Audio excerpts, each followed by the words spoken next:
অসাধারণ পারফরম্যান্সে নায়ক হওয়ার পাশাপাশি বিতর্কিত কাণ্ডেও নানা সময় আলোচনার জন্ম দিয়েছেন এমিলিয়ানো মার্তিনেজ।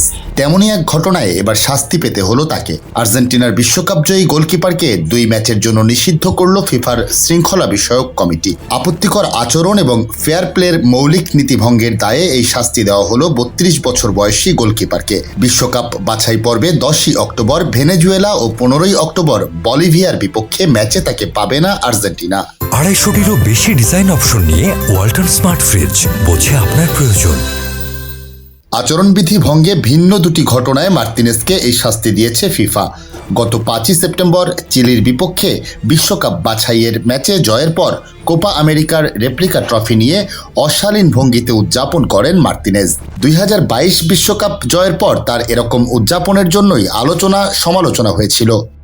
এবারের উদযাপনে সেদিকেই হয়তো ইঙ্গিত করেছিলেন তিনি। 5 দিন পর কলম্বিয়ার বিপক্ষে বিশ্বকাপ বাছাইয়ের ম্যাচে পরাজয়ের পর আবার খবরের শিরোনামে আসেন মার্তিনেজ। এবার একজন ক্যামেরা অপারেটরের সরঞ্জামে ধাক্কা মারেন এই গোলকিপার। জনি জ্যাকসন নামের সেই ক্যামেরা অপারেটর পরে কলম্বিয়ান সংবাদ মাধ্যমে অভিযোগ করেন মার্তিনেজ তার গায়ে হাত তুলেছেন এবং এই ঘটনায় তিনি খুবই ক্ষুব্ধ, প্রচণ্ড রুষ্ট। এক সংবাদ বিজ্ঞপ্তিতে মার্তিনেজদের শাস্তির খবর নিশ্চিত করে আর্জেন্টাইন ফুটবল ফেডারেশন। পাশাপাশি এটিও জানিয়ে দেয় যে শাস্তির এই সিদ্ধান্তের সঙ্গে তারা একমত নয়।